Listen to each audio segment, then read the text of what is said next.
Tonight's story begins, but before we step into the quiet lanes of the village, thank you for being here with us.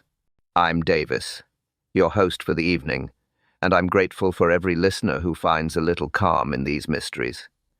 Tell me, where are you listening from tonight? I read every comment, every place, every story you share. Now, settle in. The kettle's warm. Let's begin. Early spring sat lightly over Street Mary Mead. A soft drizzle touched the morning. Nothing harsh, nothing rushed. Just the kind of weather that made the village move slowly, like a page turning in a quiet room. Kettles were already on in half the houses. You could almost hear the first cups being poured, one cottage after another. Routine, comfort, the steady rhythm of a place that trusted its mornings. Inside a neat little cottage by the lane, Mrs. Penwood stood from her breakfast table. Her knees cracked the way they always did. She smiled at that. A familiar sound. She crossed to the front window. Her curtains were floral. She opened them the same way every morning. Left side first, right side second. A habit of 30 years. The drizzle touched the glass. She leaned closer, wiped a small circle with her palm, and then she saw it. Outside, across the narrow lane, stood the old clockmaker's shop. A squat building, wooden sign above the door. Everyone in the village knew that sign. Turner and Timekeeping. Paint slightly faded, letters steady, just as Mr. Turner liked them. But something looked wrong this morning. Mrs. Penwood blinked, leaned even closer, held the curtain edge tight between her fingers. The small wooden sign that usually hung straight was leaning, crooked, pulled down slightly on the right. Not a large shift. Just a tilt. Barely a tilt, really, but enough to bother the eyes. She knew that sign. She passed it every day. It had never leaned before, not even once. She frowned softly. Not fear, just discomfort, a thread pulling at her thoughts. She watched it for a moment. The drizzle hit the sign, made it sway a little, left to right, right to left, like a tired pendulum searching for its place. She whispered, "Well now, that's odd." Her voice felt too loud in the quiet room. She looked down at the path between her cottage and the shop. No footprints, just damp stones. The lane was empty, silent in that early way. Nothing moved except that sign. She opened the window a little. Cold air slipped in. She listened. Nothing. Just the soft drizzle and the faint clink from her kitchen kettle. Her husband called from the table. "Everything all right?" She didn't answer right away. Her eyes stayed on the crooked sign. Finally she said, "The clockmaker's sign is off." A simple sentence, but it felt heavier than that. He made a small sound, something between a shrug and a cough. Wind probably did it. He spoke without looking. Mrs. Penwood didn't reply. She kept staring, because she remembered yesterday. She remembered passing that sign in the afternoon. Straight, firm, perfectly centered. It wasn't crooked then. Not at all. The drizzle thickened. The sign moved again. A slow tilt. A small swing. Mrs. Penwood stepped back from the window. Her hand slid off the curtain. She felt a small unease settle in her chest. Not fear, just a pull. A whisper that something wasn't quite right. She whispered again. Quieter this time. It wasn't crooked yesterday.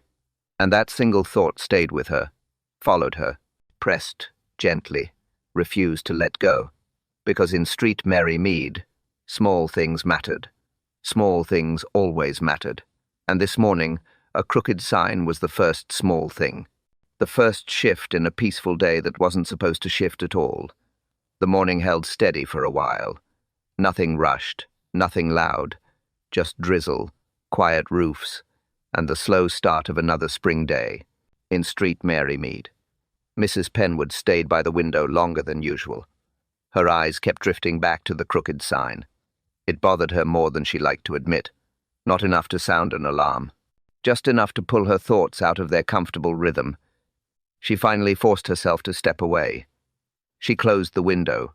She smoothed her apron. She told herself it was nothing. Just one small thing.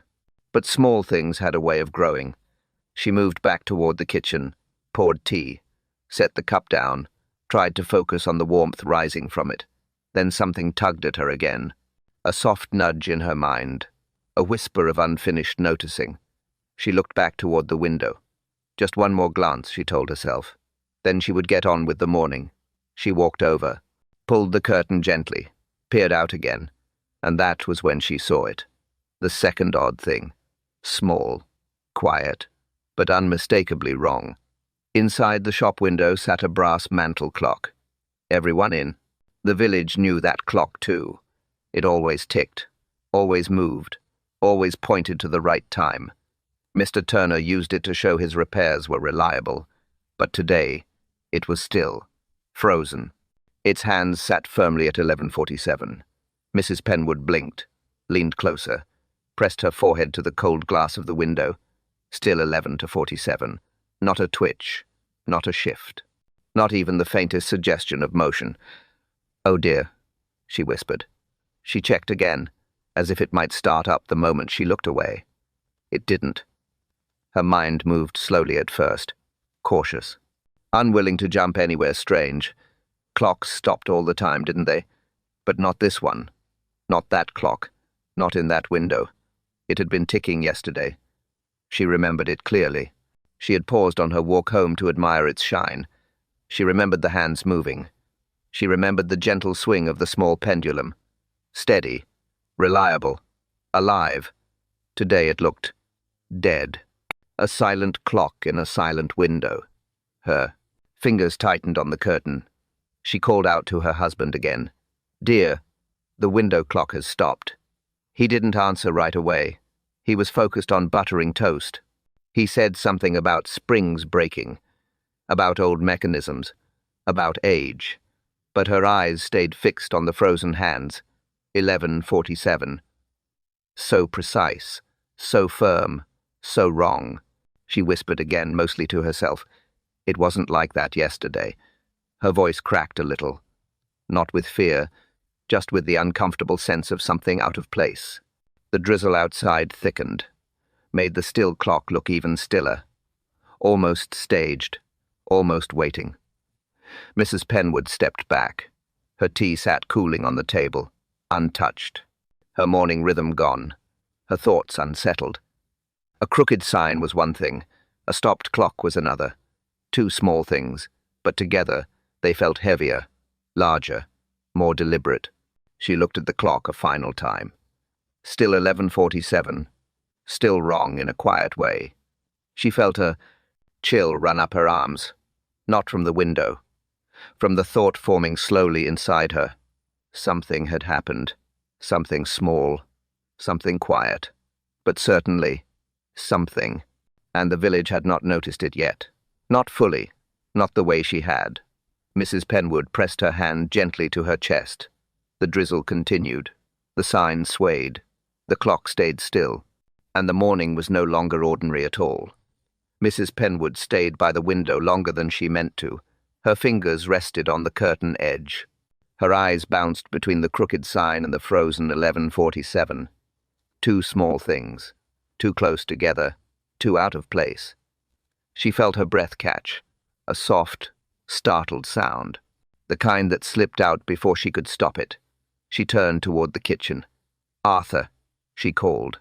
Her voice shook a little. Not fear, just the weight of not understanding. Her husband looked up from his toast. A calm man. A predictable man. He lived in straight lines and simple answers. He wiped his knife, glanced toward her, raised an eyebrow. "What now?" he asked. "The clock," she said. "The sign. Both wrong. Both this morning." He gave a tiny shrug. Not careless, just uninterested. "Wind," he said again. "Springs break. Metal sticks. You know how old that man's things are." She shook her head. Her fingers tightened. It wasn't tilted yesterday, and the window clock was ticking last evening. He spread more butter, made a small sigh. One odd thing doesn't mean anything. He waited a moment, looked at her again. "Slightly odd," he corrected, then returned to his toast. But his shrug was the first reaction. Simple, confused, dismissive. And dismissive reactions were little clues, too. clues about what people chose not to see. Mrs. Penwood turned back to the window. She needed someone else to look. Someone who understood the rhythm of the village better. Someone who noticed things that others ignored. As if summoned by her thoughts, a figure passed along the lane. Umbrella up, step steady. It was Miss Dodds, a sharp woman, not unkind, but observant in a way that made people straighten their collars. Mrs. Penwood tapped the window.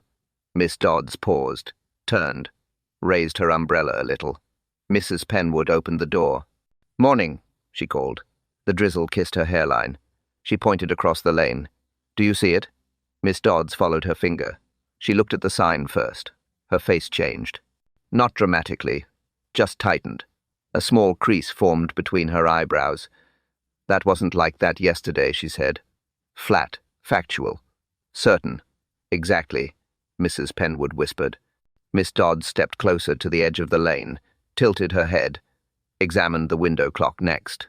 Her umbrella dipped slightly, a habit she had when something didn't sit right. "Stopped," she murmured. "Time doesn't pause without reason."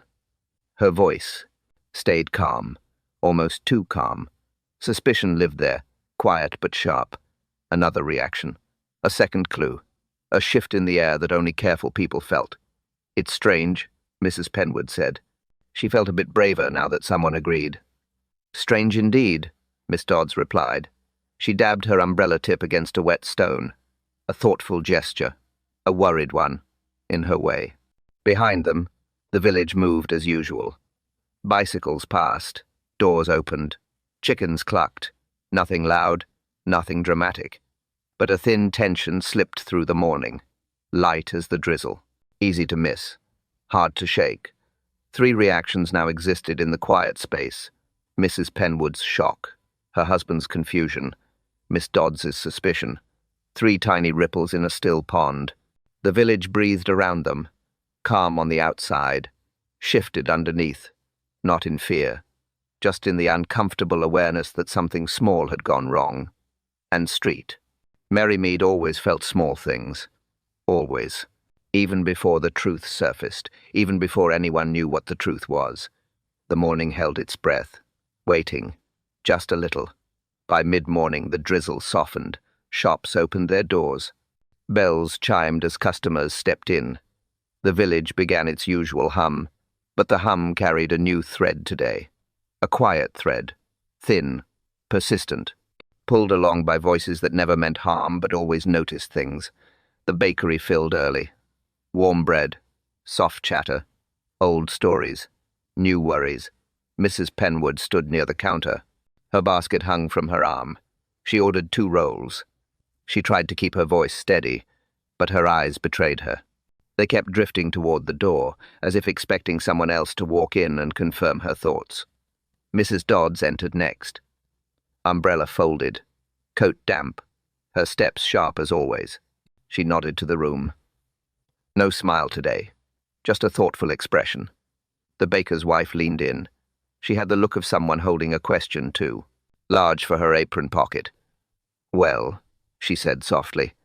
Mrs. Dodds heard it from Mrs. Penwood, who heard it from the milkman. Mrs. Penwood stiffened. The baker's wife continued anyway. "You know how it is. News walks faster than we do." A few customers turned their heads, not all at once, just a slow ripple. "What did the milkman say?" someone whispered. Mrs. Dodds cleared her throat. "He didn't say much, only that something seemed off at the clockmaker's door last night." A pause, a shared breath. Everyone leaned closer. "He saw a visitor," she said. The room grew quieter. Bread trays clinked softly. Someone wrapped a loaf in paper with slower hands. "A visitor?" the baker's wife asked. "Yes," Mrs. Dodds replied. "Tall." She lifted her hand slightly, marking the height. "Umbrella." She tapped the floor with the tip of her own umbrella. And no one recognized them. A murmur moved through the room. Not fear. Just concern. Curiosity sharpening in the village way. Mrs. Penwood shifted her basket. Her voice trembled. "He wasn't from here. I can tell you that." "Late at night?" someone asked. Yes, Mrs. Dodds said. Quite late. Too late for a casual visit. Too late for friendly business. A woman near the scone tray frowned. Did he knock? The baker's wife joined in. Did anyone hear talking? Mrs. Dodds shook her head. No voices. Just the figure standing there. The milkman said he slowed his cart because it looked unusual. Unusual how? Another asked. Mrs. Dodds let the silence stretch. Then she said, The man didn't move. Not right away. Not even when the milkman passed. He just stood there under the umbrella, looking at the door. The image settled over the room. A tall stranger. Still, silent, waiting at a closed shop. At night, in drizzle, with no reason anyone could name. Someone whispered, Why would he visit the clockmaker so? Late. No one answered. The question floated across the bakery, landed in every mind, rooted quietly. Mrs. Penwood exhaled slowly. It's the second odd thing today, she said. The sign, the stopped clock, and now this. The baker's wife nodded. 3 small things, she said, and small things matter. The room murmured in agreement. 3 clues now, 3 gentle shifts, 3 ripples in a calm morning. The gossip wheel turned softly, not in malice, not in panic, just in the gentle, inevitable way Street Mary Mead carried its mysteries from one door to the next. The village now sensed a thread pulling through the day. Quiet, steady, strange, and everyone felt it, even if no one understood it yet. By late morning, the drizzle eased. The clouds thinned. A dull brightness settled over the lane. The kind of light that didn't warm anything, but helped people see what they'd missed earlier. Mrs. Penwood and Mrs. Dodds walked together toward the clockmaker's shop. Not hurried, just steady, both pretending they were only stretching their legs, both knowing they were doing nothing of the sort. The wooden sign swung gently above the door. Its tilt looked even worse up close. The rope pulled down sharply on one side. Not frayed, not worn, just wrong. Mrs. Penwood stopped first. Her breath tightened. There, she said quietly. The rope. Look at it. Mrs. Dodds stepped closer. She tilted her head, then leaned in. Her umbrella tapped the ground twice her habit when something bothered her. The fastening rope wasn't loose. It wasn't damaged. It wasn't slipping from age. It was tied, tightly, neatly, perfectly. A near-flawless knot held the sign in its crooked position. A knot that spoke more than words. That's not his work, Mrs. Dodds murmured. Mrs. Penwood nodded. Everyone in Street Mary Mead knew the old clockmaker's hands shook. Not terribly, just enough to make fine tasks difficult. Braiding, threading needles, tying knots. He avoided those. She ran her fingers lightly over the rope. She didn't touch the knot itself. Something about it felt too deliberate for that. It's too clean, she whispered. Too tidy.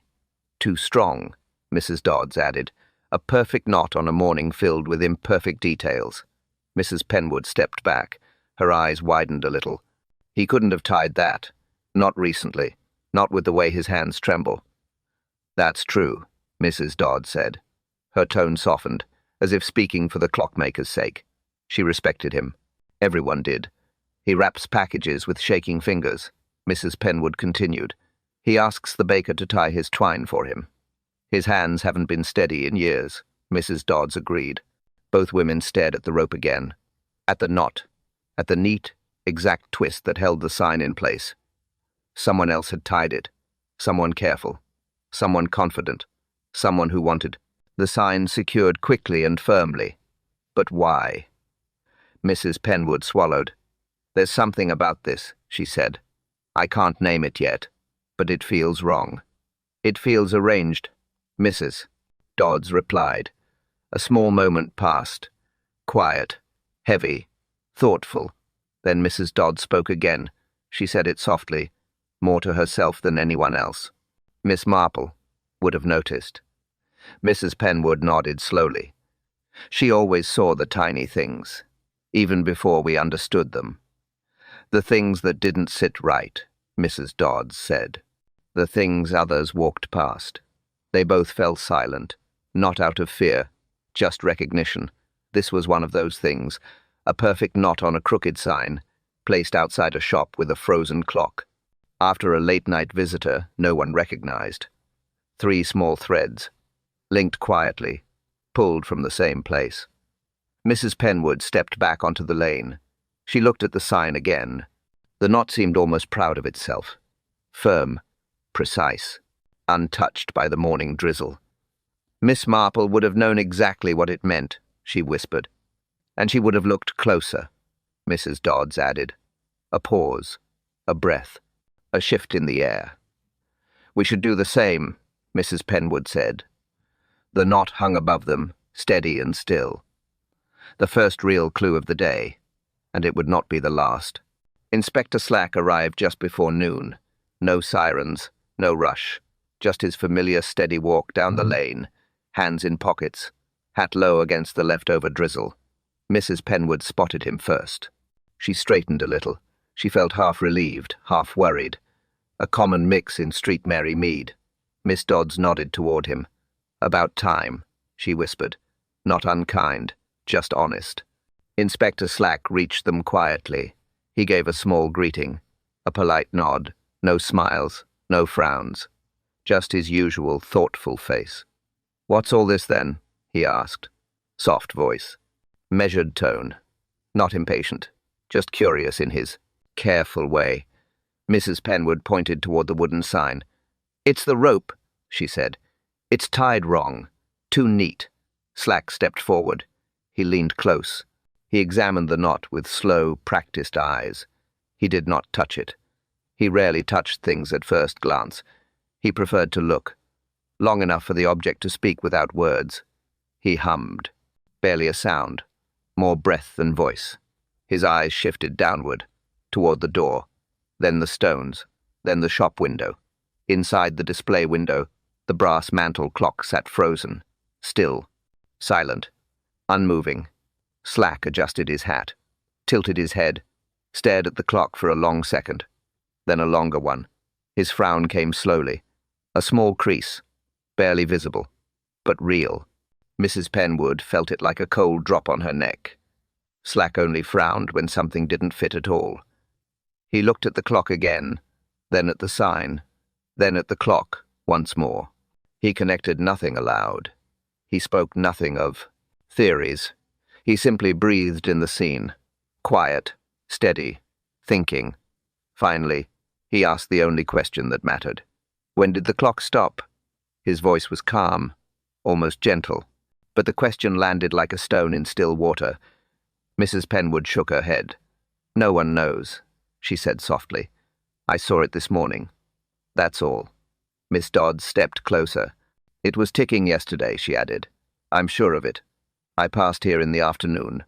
Slack nodded once. Slow, absorbing, noted. He stepped back toward the lane, looked at the angle of the crooked sign, looked at the clean knot, looked at the silent clock. 3 details, no answers. He spoke again, but only once. It didn't stop by itself. The words were simple, still calm, still quiet, but enough to send a soft ripple through both women. Mrs. Penwood held her hands together. Her fingers tightened. Miss Dodds lifted her chin. Her umbrella tapped the ground once. That meant she agreed. Slack walked toward the shop door. He didn't force it. He simply tested the handle. It was locked. Firm, not recently disturbed. He stepped back, looked up at the sign again, looked at the knot, looked at the rope's new tension. He sighed, not loud, not frustrated, just thoughtful. Then he said, "Strange morning." Mrs. Penwood nodded. "It started early," she whispered. Slack didn't answer. He didn't need to. The quiet around him held his thoughts. A crooked sign, a perfect knot, a frozen clock, and nobody knew when it had stopped. The village, once steady, felt slightly tilted, just like the sign above the door. Inspector Slack tried the shop door again. Locked. Firm. No give. But he wasn't a man easily stopped by a latch or a hinge. Mr. Turner kept a spare key under the 3rd flower pot. Everyone knew that. The whole village pretended they didn't, but they did. Slack lifted the pot. There it was, small brass key, slightly rusted, still reliable. He unlocked the door. It clicked in that familiar way old locks do. Slow, heavy, honest. He stepped inside. Mrs. Penwood and Mrs. Dodds waited at the threshold. Respectful, curious, not overly brave. The air inside felt untouched. Still, the kind of stillness that settles when something has ended but hasn't been discovered yet. Slack didn't move quickly. He scanned the room in quiet sweeps. Shelves, tools, dust, workbenches. Nothing loud, nothing deliberately disturbed. Then he paused. His eyes narrowed, not dramatically, just enough to show interest. A small piece of paper hung pinned to the wall near the workbench. A receipt. It shouldn't have meant much. Receipts lived everywhere in this shop. But something about this one felt slightly off. Slack stepped closer. He didn't touch it. He leaned in. The ink looked wrong. Too bold. Too clean. Too new. The date printed at the top said March 3rd. But the paper itself had no age. No. Yellowing. No curl. No dust. Just crisp edges. Sharp corners. Paper that had not lived through any of March. Mrs. Penwood whispered, "Is something there?" Slack didn't answer. He leaned even closer. His eyes moved from the ink to the paper, from the paper to the pin, and that was where the second clue lived. The pinhole was fresh. He could see the tiny tear around it. Too neat to be old. Too clean to be a month old. Someone had pinned this up recently. Very recently. But had written an old date to sell a lie. Miss Dodds stepped forward. Only one step. She peered in. Her lips tightened. "That's strange," she murmured. Slack nodded. "A new receipt pretending to be an old one," she said softly. Slack gave a quiet hum. Not agreement. Not denial. Just thought. 2 loops now circled him. Loop A. A perfect knot on a crooked sign. Loop B. A fresh receipt disguised as an old one. 2 small lies. 2 small acts of pretending. 2 things arranged by hands. That cared about precision. Slack didn't touch the receipt. He never touched things before he understood them. He studied the ink again. Thick strokes. Pressed evenly. Not faded. Whoever wrote it hadn't tried to age the ink. Just hoped no one would look closely. But Street Mary Mead always looked closely. That was its habit. Mrs. Penwood's hand reached for the doorframe. Her breath tightened. "What does it mean?" she asked. Slack didn't answer. He rarely answered too soon. He simply looked at the receipt again, then at the stuck clock in the window, then at the knot outside. 3 different objects. 1 quiet thread. Someone had been here. Someone had touched things. Someone had adjusted details. Someone had tried to cover something with neatness. Slack finally spoke. "Someone was in this shop after hours." He said it softly, almost gently, like a fact that didn't want to disturb the dust. Mrs. Penwood's eyes widened. Miss Dodds's umbrella tapped the floor once, a sign of concern. Slack turned back to the receipt. His voice dropped even lower. "Someone who knows how to make small things look harmless." The room felt smaller now, closer, thinking with him. Outside, the drizzle stopped completely. The lane grew quiet. The village held its breath. 2 clue loops now ran quietly through the day. Side by side. Growing. Pulling. Shaping the mystery in slow, steady steps. Inspector Slack stood near the workbench. Mrs. Penwood and Mrs. Dodds waited at the doorway. The room felt still. Still in a way that made people choose their words carefully. Then footsteps sounded on the lane. Slow. Measured. A polite rhythm. Not hurried. Not uncertain. A man appeared in the doorway. Tall. Neatly combed hair. Coat buttoned perfectly. Shoes without a speck of mud. The kind of man who entered a room already prepared with an excuse. He paused, looked at the 3 faces watching him, then gave a warm, practiced smile. "Good morning," he said. Voice smooth. Pleasant. Almost too pleasant. Mrs. Penwood straightened. She recognized him from years ago. Barely. A memory more than a person. "Mr. Edwin Harrow," she whispered to Miss Dodds. Slack turned slightly. Not fully. Just enough to show he had heard the name. Harrow stepped inside without waiting for permission. Hands clasped behind his back. Eyes scanning the room quickly. Too quickly. As if counting details he didn't want anyone else to notice. "I came to check on my uncle," he said. Calm tone. Soft words. Rehearsed. "No one seemed to be about," he added. "I thought I'd step in." Slack gave a mild nod. He didn't challenge the comment. He rarely challenged first sentences. People revealed more after their second. Harrow walked a little farther into the shop, but carefully. Too carefully. His steps avoided certain places, his gaze avoided certain objects. He did not look at the window clock. Not even once. His eyes slid past it like it wasn't there at all. Mrs. Dodds noticed that immediately. Her umbrella tapped the floor. A single sharp tap. A sign. Harrow's gaze drifted toward the door, toward the sign outside. He saw the tilt, saw the rope, saw the knot, but his eyes skipped over it. Clean skip, deliberate skip, and he adjusted his expression too quickly afterward. Another sign. Slack watched him without moving, just a soft narrowing of the eyes. "Your uncle isn't here," Slack said. Harrow nodded lightly. "Yes, he must be resting somewhere. He does that sometimes." A small chuckle, forced. Thin. "I'm sure he'll return soon." Mrs. Penwood frowned. "Resting where?" she asked. Harrow shrugged. "Somewhere quiet. He likes quiet." His voice stayed even in a way that felt unnatural.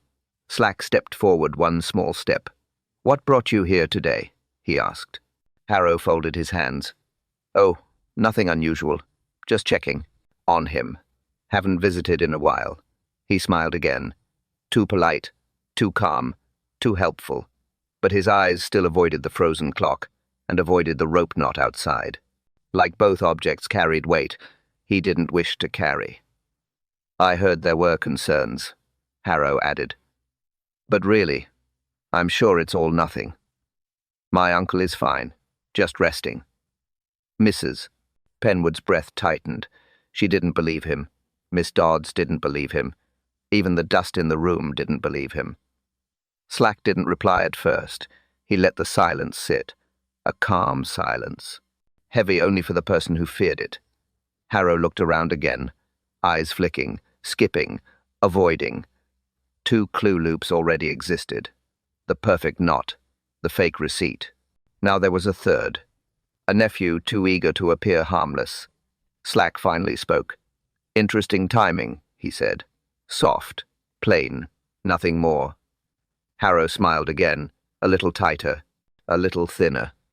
"I only want to help," he said. But every quiet detail in the shop whispered the same truth. He was helping too quickly, too smoothly, too carefully. And street. Mary Mead had learned long ago that people who rushed to appear innocent were rarely innocent at all. The Bluebird tea room filled slowly that afternoon. Warm cups, soft chairs, gentle voices. The kind of place where worries sank into steam, unless those worries had teeth. Today they did. Mrs. Penwood chose a seat near the window, her hands wrapped around her cup, not for warmth, for steadiness. Miss Dodds joined her, placed her umbrella beside her chair, tapped the floor once. A habit, a signal. They didn't speak yet. They waited, because in street, Mary Mead, news traveled better when it was carried by someone else first. And it did. 3 women gathered at the table behind them, whispering, leaning close, passing small pieces of truth between spoons and saucers. The first woman spoke, a soft voice, a worried one. "My husband heard shouting last night," she said, "near the clockmaker's shop. Sharp words, not friendly." The second woman nodded. Her eyes widened a little. "I passed by early," she whispered. The shop door was unlocked, just a crack. I didn't dare look in, so I kept walking. The third woman leaned closer. She lowered her voice to almost nothing. "I smelled something strange yesterday evening," she said. "Burning. Not strong, but not from any chimney. It came from the lane. 3 whispers, 3 clues, 3 quiet tremors beneath the village calm. Mrs. Penwood felt each one land inside her.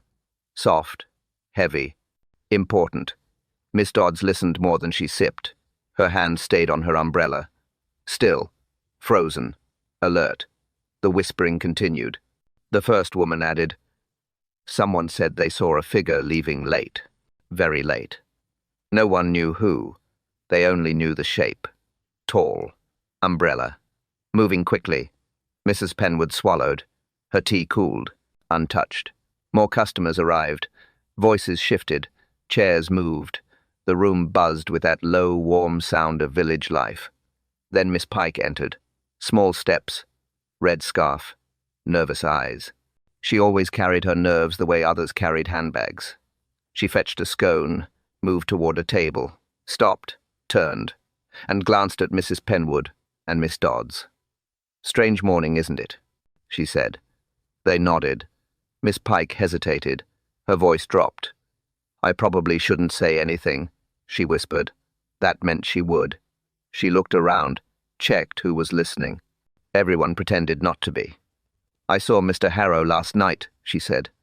Her fingers twisted the edge of her scarf. "He was leaving the shop, late, very late." Miss Dodds raised an eyebrow. "How late?" "Near midnight," Miss Pike whispered. "I was closing my curtains. I saw him cross the lane." Mrs. Penwood leaned forward. What was he doing?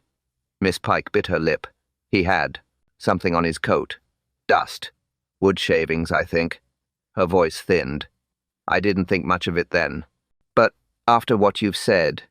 She stopped, regretted the words already. Her cheeks flushed. She shook her head. "I shouldn't have said that," she murmured. "Please don't repeat it. I'm sure it was nothing." But the words were out, floating, settling, rooting in the air like crumbs on a tablecloth. Mrs. Penwood felt a cold ripple. Miss Dodds tightened her grip on her umbrella. Her jaw set. Miss Pike looked down at her scone, as if hoping the pastry would swallow the truth she had spilled. Too late. Much too late. The room continued its warm chatter.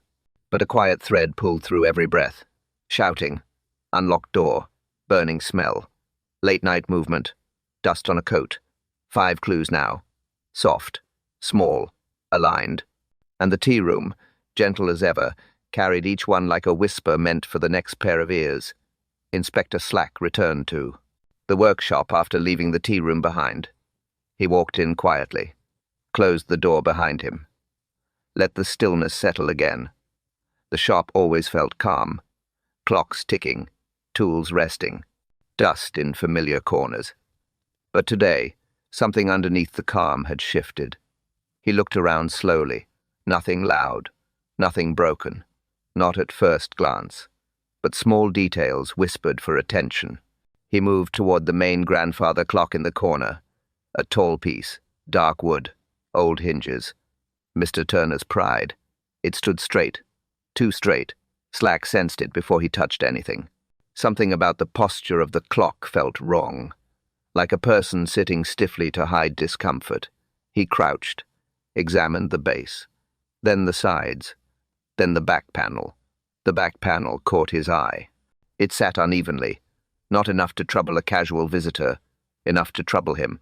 One screw was mismatched, a shiny brass one, new, too new. The others were dull, aged, familiar.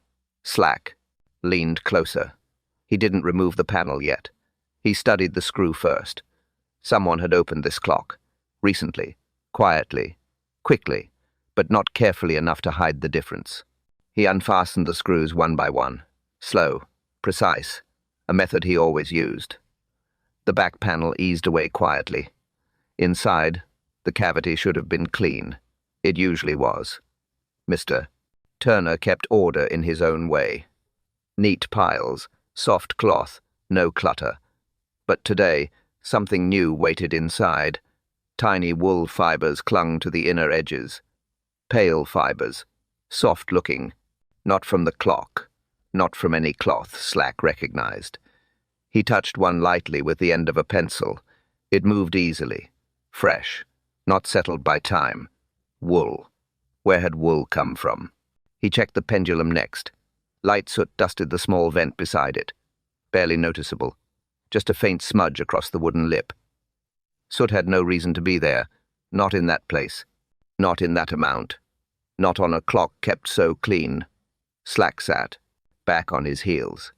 He breathed out slowly. Wool fibers, mismatched screws, soot near a vent. A back panel lifted by someone who thought they were clever. Classic sabotage, but subtle, very subtle. The kind someone performs when they want an accident to look natural. A slowed mechanism, a jammed pendulum, a clock that stops on cue. He glanced toward the window again. The frozen 11:47 felt heavier now, less like a coincidence, more like a mark left on purpose. He examined the floor around the clock. A few stray wood shavings lingered near the base. More evidence. Quiet, but loud to someone who knew where to look. Slack's thoughts moved carefully. Step by step, detail by detail. Whoever tampered with the clock had touched other things too. The knot outside, the false receipt, the midnight visit Miss Pike mentioned. Small acts, small lies. One neat pattern. He replaced the panel gently, not to hide the tampering, just to keep the shop peaceful until he was ready. He stood, looked around one more time. Someone had re-engineered a normal accident. Someone who understood clocks enough to break them quietly. Someone who wanted the morning to begin with confusion, not alarm. Slack nodded once to himself. A soft nod, a steady one. The sabotage was real, and now the mystery had shape. Inspector Slack stepped back from the grandfather clock. He dusted his hands lightly. The workshop felt quieter now, not empty, just waiting. Mrs. Penwood and Miss Dodds stood near the doorway. They hadn't stepped inside yet. Respect. Habit. A little fear of what small details could mean. Slack turned toward them. He didn't speak. He didn't need to. Mrs. Penwood looked at the mismatched screw. She pointed. Her voice trembled. She always said something about things like that.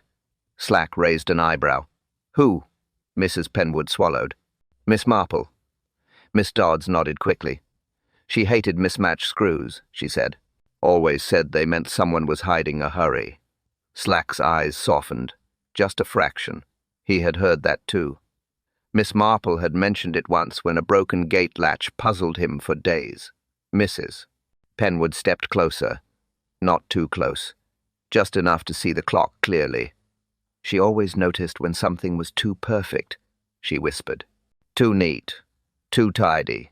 Too exact, Miss Dodds added. She never trusted perfect things. Said real life leaves a smudge. Slack looked at the wool fibers again. Then at the soot. Then at the back panel. A faint smile almost tugged at the corner of his mouth. Almost. Not quite. She also said clocks never stop by accident, Mrs. Penwood added. Her words felt heavier than the room. Soft, but pointed. Slack nodded slowly. She did say that. The three stood in quiet reflection. Miss Marple's absence sat between them, not as grief, but as guidance. Her voice wasn't here, but her wisdom was. Woven through memory, woven through habit, woven through every corner of the village she once studied with her calm eyes. Mrs. Penwood breathed out. She would have looked at the knot outside, she said. She would have said it was too clean. Miss Dodds agreed. She would have asked who ties knots like that, and why. And she would have noticed the fake receipt, Slack said. He spoke it quietly, not as praise, just as fact. Miss Dodds tapped her umbrella softly. Jane always said people reveal themselves in the little things. Mrs. Penwood added. She said small lies grow roots before anyone sees them. Slack let their words settle. No rush, no pressure, just calm understanding. Miss Marple's logic moved through the room like a warm draft. Gentle, guiding, present without presence. Slack walked to the workbench. He touched nothing. He only looked. Looked with her habits in mind. She would start by asking what doesn't belong here, he murmured. Mrs. Penwood nodded. And what belongs but isn't here, Miss Dodds added. and who feels too calm when they shouldn't. Slack thought of Edwin Harrow, his perfect coat, his practiced smile, his quick avoidance of every important object. Miss Marple would have seen that instantly. She always trusted her first unease, Mrs. Penwood whispered. Slack exhaled through his nose. A useful habit, he said. The workshop felt different now. Not threatening, not dangerous, just full of quiet clues waiting for someone patient enough to listen. Miss Marple had taught the village to listen that way, to see what others missed, to treat every tidy detail with suspicion, to treat every small oddity as a message. Her logic guided them now, softly, steadily, as if she were standing in the room with them, pointing a gentle finger at the truth they were stepping toward, and though she wasn't here, her way of thinking shaped every step of the investigation. Every thought, every breath, every clue. The village had not forgotten her, and neither had the mystery. Late night settled over Street Mary Mead. No wind, no rain. Just the quiet weight of a village that trusted its own stillness. The lane outside the clockmaker's shop lay empty. Dark windows, closed shutters. A single street lamp giving more comfort than light. Then footsteps. Soft, careful, measured, not rushed, not hesitant. Just steady enough to suggest purpose. The figure paused near the shop door. A slight shift of shadow. A faint outline under the lamp. Nothing more. A hand reached out. Gloved. Calm. The fingers touched the keyhole. Tested it. 2 seconds. 3. Then a quiet click. A key turned. Slow. Precise. The lock gave way without protest. The door opened a few inches. Just enough for a body to slip inside. No creak. No scrape. Someone had oiled the hinges earlier. Someone who planned this moment. Inside, the darkness felt thicker, not dangerous, just dense, a place that held its breath. The figure moved with purpose, not blindly, not guessing. They knew the layout, every bench, every drawer, every step that groaned when too much weight touched it. They walked around those spots, avoided them with ease. A drawer opened. Soft slide. Careful. Measured. The person removed something. Paper rustled. Not much. Just a few sheets. Folded quickly. Tucked under a coat. Another drawer opened. Sharper sound. More urgency. Someone searching for something specific. Something they needed to hide. Or take. A small tool clinked. The figure froze. Listened. Waited. Silence returned. They moved again. This time faster. A stack of envelopes shifted. A thin ledger slid across the wood. A pencil rolled off the bench. The figure caught it before it hit the floor. Steady breath. Quick hands. Nervous edges showing now. They turned toward the back corner. The grandfather clock stood there, tall, still, watching in its own silent way. The figure didn't touch it. Didn't try to. Just looked at it for one long second. A strange pause. A pause that carried meaning only the intruder understood. Then they stepped away. More papers went into the coat. The drawer closed with a soft thud. Not perfect, not neat, but quiet enough for the moment. The figure moved back toward the door. Footsteps light, nearly soundless. They opened the door just wide enough. Slipped out, pulled it shut, locked it again. Another careful click. As they stepped onto the lane, something slipped from their coat pocket. A tiny brass gear, round, smooth, no bigger than a button. It fell to the doorstep, made the faintest tap against the stone. The figure didn't notice, didn't hear it, didn't turn back. They walked away, straight down the lane. No hurry now. A calm pace, as if nothing at all had happened. The village remained silent. Not a curtain moved, not a window opened. But the brass gear stayed, where it fell. Cold, small, out of place. Another clue now rested on the doorstep. Another quiet truth waiting to be seen. And the night held it gently because the village wasn't ready for answers yet. Not tonight. Not until morning stirred the secrets awake. Inspector Slack stood alone in the workshop at first light. The air still held the night's quiet. cool, unmoved, waiting. He set his plan down gently on the workbench. An envelope, plain, cream-colored, unremarkable to anyone who didn't know its label. He wrote the label slowly, carefully. Clock repair ledger, 11:47 incident. Neat letters, clear spacing, a title designed to stir worry in the guilty. He placed nothing important inside, only blank paper, folded twice. Silent, harmless. The envelope was bait, nothing more. Slack laid it where the intruder would expect it. Not too hidden, not too obvious. Just visible enough for someone who knew what they were searching for. He stepped back, checked the drawers, checked the floor, checked the marks left behind by the midnight visitor. He didn't touch the fallen brass gear. He left it exactly where it had landed. Another quiet lure. Then he unlocked the door. He didn't open it fully. Only a fraction. Enough to show routine. Enough to invite a second visit. He moved to the side of the room, behind the tall cabinet. A place where he could stand without breathing the air too loudly. The village outside remained calm. Birds beginning to stir. A kettle boiling somewhere down the lane. Morning routines waking up slowly. Slack waited. He always waited well. Minutes passed. Then the faintest sound. Light footsteps. Not the confident ones from yesterday. These were quicker, more urgent.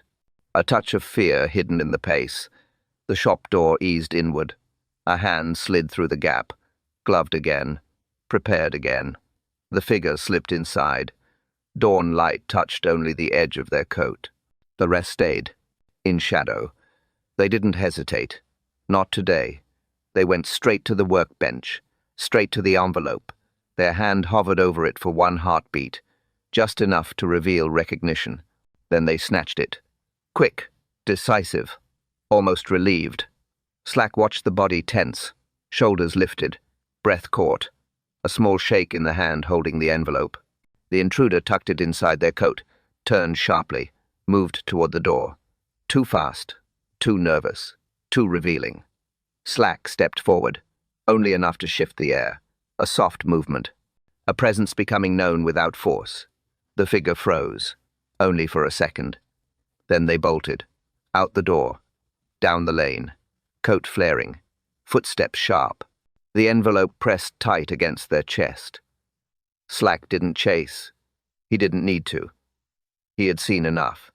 Their height, their build, their stride, their choice of coat, their choice of urgency.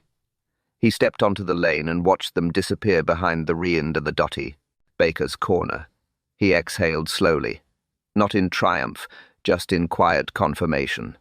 Now we know, he murmured. The identity wasn't spoken yet, but the truth had stepped out of the shadows on its own. The decoy trap had worked, softly, cleanly, without drama. The envelope was gone. The guilty had revealed themselves, and the village morning carried on as if nothing unusual had disturbed it. But Slack knew. The final pattern of the mystery had begun to show. Inspector Slack did not return to the workshop immediately. He went instead to the small back room of the station. A quiet room. A safe room. A place where lost items waited to be claimed. He opened the drawer where the real ledger lay hidden, wrapped in brown paper, marked only with a small pencil X. A mark Miss Marple herself once suggested for important things. Slack unwrapped it slowly. The ledger felt heavier today, not by weight, by meaning. He opened it, turned to the last written page. Neat. Handwriting filled the lines. Mr. Turner's handwriting.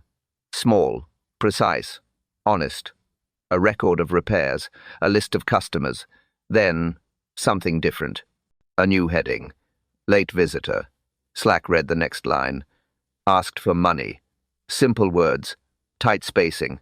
Pressed harder than usual. He turned the page. Another entry. Argument about inheritance. The writing shook slightly. A rare tremor from a steady hand. Another line. Threat made. Short. Final. A message written with worry. Then the last line on the page. Shortest of all. Clock struck. Fell. Stopped.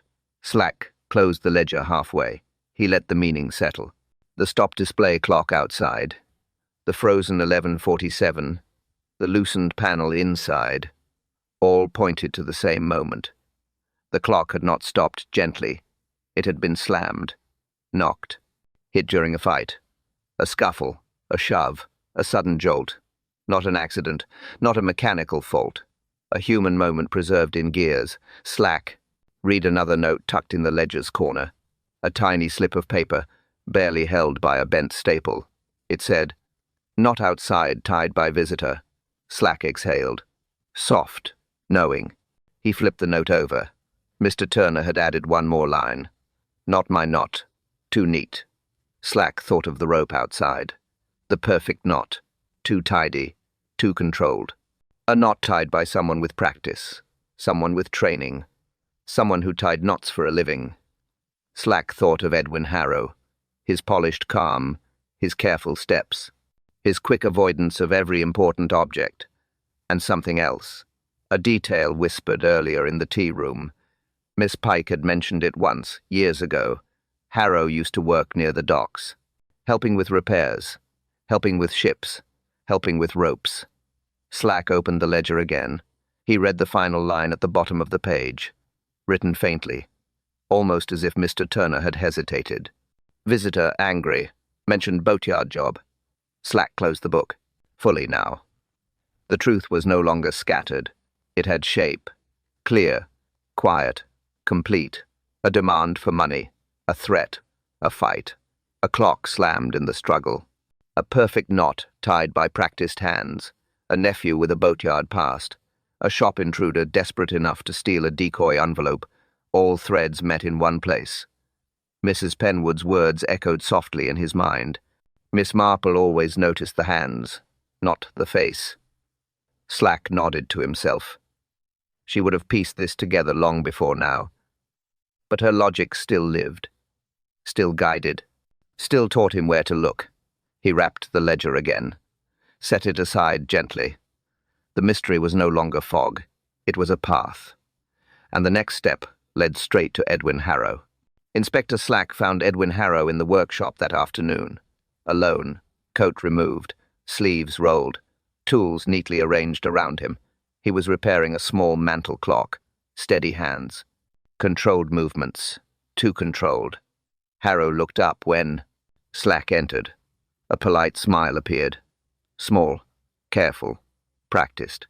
"Inspector," he said softly, "just trying to help. My uncle would want the clocks cared for."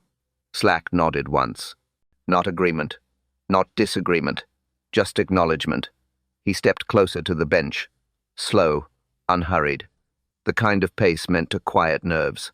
"That's a delicate piece," Slack said. Harrow shrugged lightly. "I remember enough from the old boatyard," he replied. "Knots, gears, hinges, not much different." Slack filed the comment away, calmly, quietly. He glanced at the tiny brass gear on the bench. Harrow noticed the glance, covered the gear with a cloth. Too fast, too subtle, too telling. Slack took a seat on the nearby stool. He didn't loom. He didn't pressure. He simply Saturday. "Mr. Harrow," he began, soft, even. "Your uncle wrote something in his ledger." Harrow's hands paused for half a second, just a half, then continued adjusting the tiny hinge on the clock. "Uncle always wrote too much," Harrow said. A small laugh. Thin, forced. Slack tilted his head. "We haven't told anyone yet what he wrote." Harrow nodded, still too calm. Of course. Slack let the pause stretch. A gentle pause. A thoughtful one. "He recorded a visitor," Slack said. Harrow's shoulders stiffened. "Barely." "But enough," Slack continued. "He said the visitor demanded money." Harrow blinked once. Slowly. Uncle misunderstood things sometimes. Slack's tone stayed even. "He wrote there was a threat." Harrow exhaled through his nose. Soft. Controlled. "I'm sure he exaggerated." Slack leaned forward slightly. "Interesting," he said.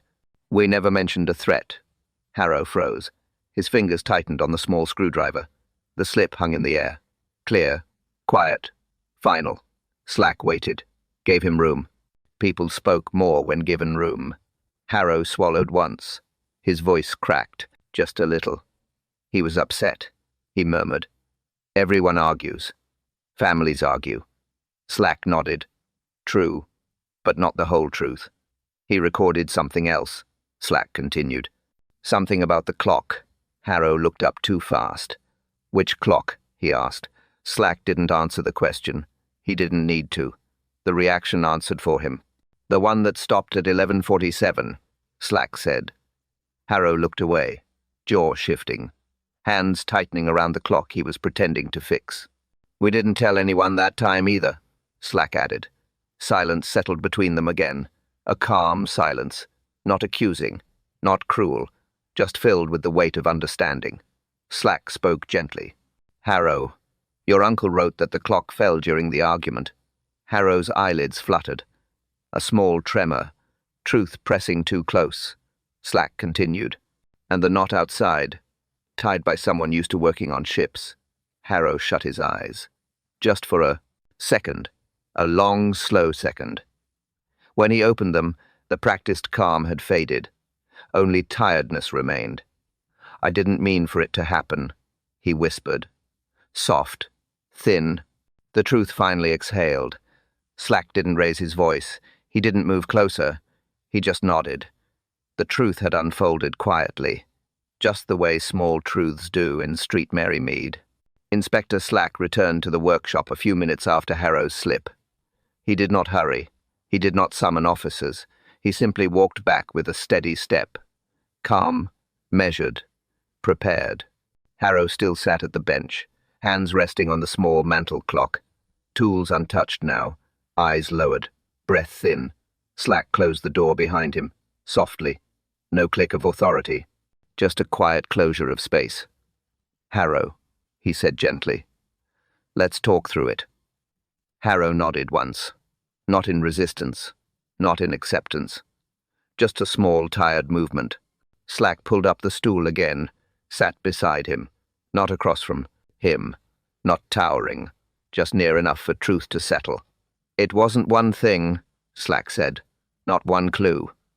Harrow's fingers curled around the bench edge. A faint tremble passed through them. Slack continued. The mismatched screw on the grandfather clock. Harrow closed his eyes. A quiet pain flickered across his face. You opened the panel, Slack said. Too quickly, too neatly, too recently. Slack paused, a gentle pause, letting the weight rest lightly. And the soot, he added. Just a trace, only where someone touched the vent in haste, not where it would be during normal repair. Harrow swallowed. The sound barely audible. Slack kept going. The knot outside. Perfect. Clean. Tied by someone who knows rope. Someone with shipyard experience. Harrow's shoulders lifted, then sagged, as if the truth finally caught his spine. Slack didn't raise his voice, didn't press. He simply spoke in soft steps. And the false receipt pinned inside.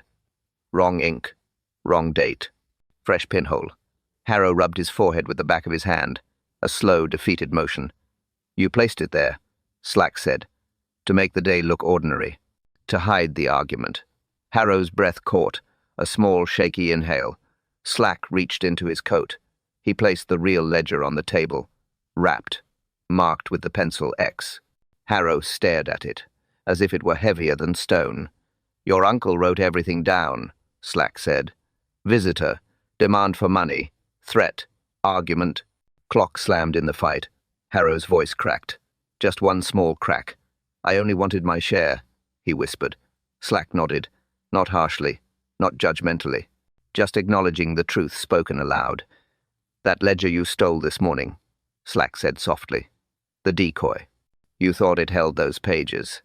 Harrow opened his hands in a slow, helpless gesture. It got out of control, he murmured. I didn't think.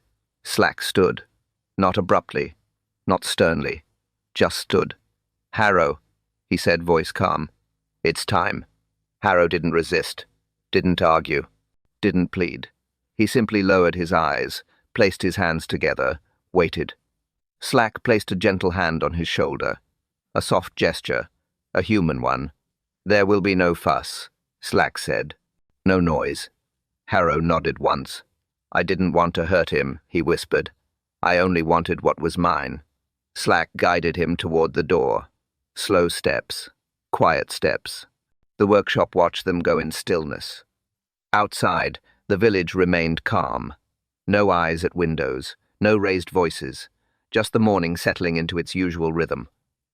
The arrest happened without struggle, without anger, without spectacle, just truth. Softly acknowledged, softly accepted, and Harrow walked beside Slack, head lowered, as the gentle weight of consequence settled around him like a slow, inevitable tide. The village gathered quietly that afternoon. No large crowd, no formal speeches, just neighbors, just friends, just people who had trusted the clockmaker's gentle hands for years. The small church felt warm. Candles glowed softly. The air held a calm heaviness, a respectful heaviness. Mrs. Penwood sat near the front, hands folded, eyes lowered, a soft sadness around her. Miss Dodds sat beside her, umbrella resting at her feet, hat pinned neatly, jaw set in that firm, thoughtful way she had when grief met mystery. Across the aisle, 2 seats remained empty, both chairs polished, both untouched. One seat belonged to Edwin Harrow, the nephew behind bars. His absence was quiet, heavy, not angry, just sad. The other empty seat belonged to Miss Marple. She was away visiting her niece.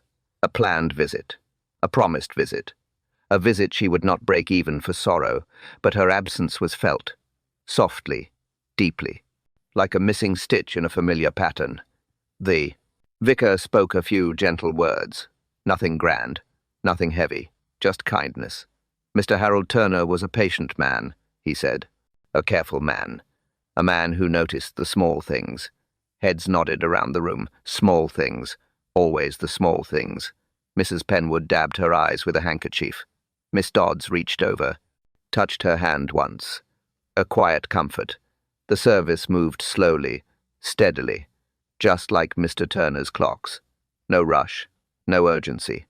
After the final prayer, people rose. Chairs shifted. Coats straightened. Soft whispers moved through the church. Outside, the lane held its usual calm. Birds fluttered near the hedge. A cart rolled past.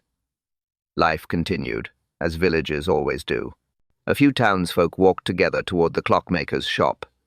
Not in a procession, just a gentle drift of steps, as if drawn by habit or memory. The shop door was open now. Slack had left it that way. An invitation for peace to return. Inside, the workshop felt different. Not colder, not emptier, just settled, resting. And there, on the main wall, the repaired shop clock ticked again. Slow, true, steady. The sound filled the room with a soft rhythm, a reassurance, a promise. Tick, tick, tick.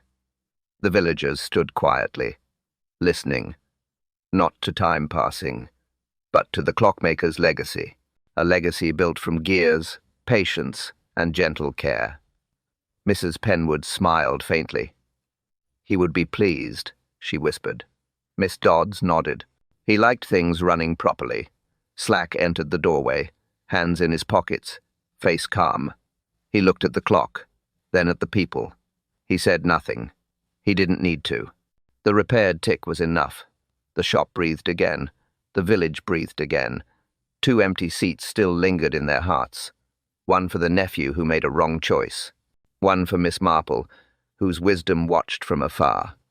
But the clockmaker's story found its end gently, with a steady tick. A quiet room. And the village standing together in patient remembrance. The mystery had cooled. The truth had settled. Life moved onward softly, slowly, like a clock whose hands finally found their rhythm again. Davis returned with a soft step. A kettle hissed quietly behind him. He set a cup on the table. Steam lifted in slow spirals, warm and patient. "Thank you," he said, voice low, almost a whisper. "Stories like this remind us how small things shape the world." a screw out of place, a not too perfect, a clock that stops when it shouldn't. He lifted the cup slightly, watched the steam drift upward. Clues are never loud, he continued. They live in gentle corners, in tiny moments, in the pauses between words. His eyes softened. Kindness works that way too. Quiet, consistent, steady as a clock repaired by loving hands. He breathed in, slow and calm. Time does not hide what the heart reveals, he murmured. It only waits for someone patient enough to notice. He set the cup down. A soft tap on the wooden tray, a familiar sound. So take a moment tonight, Davis said.